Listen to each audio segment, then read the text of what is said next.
Hey, welcome to Tabletop Skirmish Games and part 4 of a How to Play Weekend Warriors series. I'm Lee, and in this video I'll be taking you through the rest of the rules you need to know to carry out actions in your game.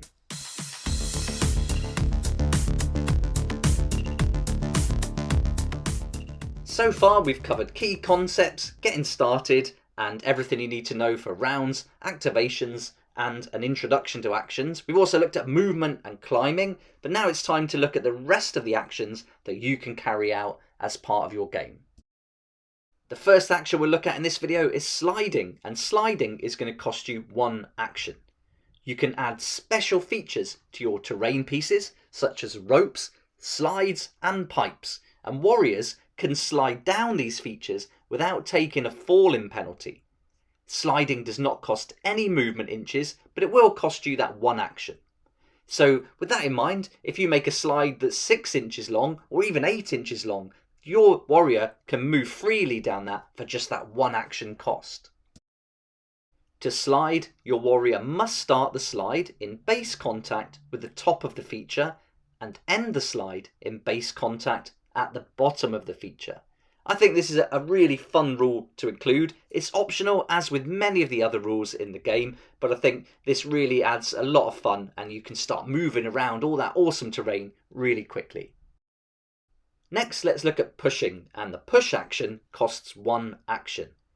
If your warrior is in base contact with an enemy warrior, they cannot simply move away, as they are likely to be engaged in contact. They can instead choose to use 1 action to push the warrior 1 inch away from them in any direction. They can then spend their next action to move as normal. Your warrior can also choose to follow up for free during a push action, and if they follow up, move the enemy warrior 1 inch away from them in any direction, and then move the pushing warrior in the same direction and place them back in base contact.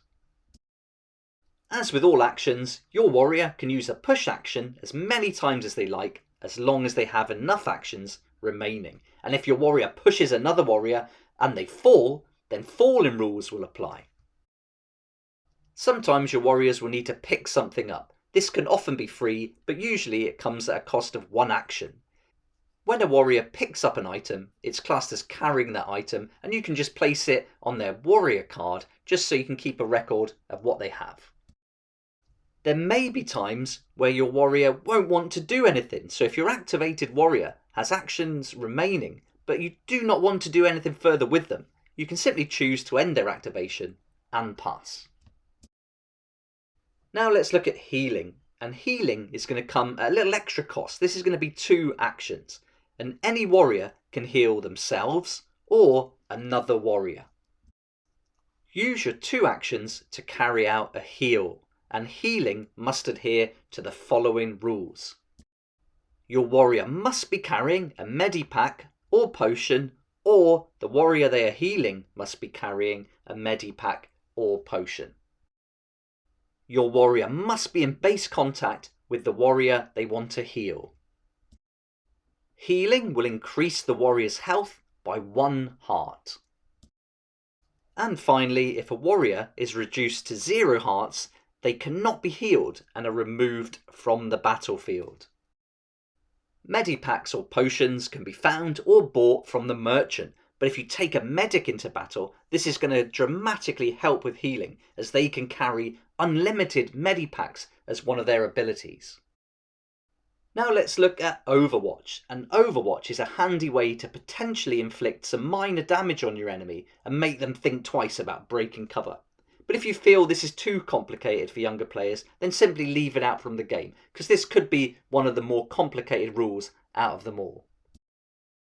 You can use 2 actions to put a warrior into Overwatch, and think of this as them taking guard over a line of fire. To go into Overwatch, use 2 actions and then designate the weapon your warrior will use. When in Overwatch, any enemy warriors who move into the line of sight of the warrior in Overwatch and who are within range of the designated weapon, they'll receive 1 attack.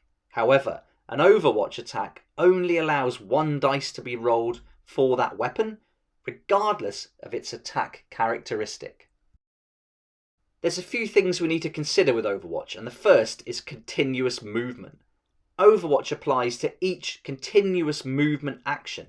So this means that if an enemy warrior carries out 2 moves in line of sight as one continuous movement action, the warrior in Overwatch can only make 1 attack against them.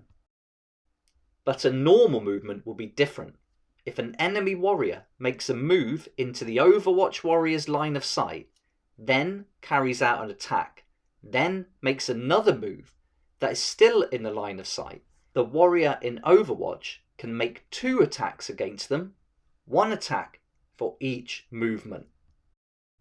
The final consideration is cover, and cover is ignored when in Overwatch, but all other normal attacking rules apply, except you may only roll that 1 attack dice.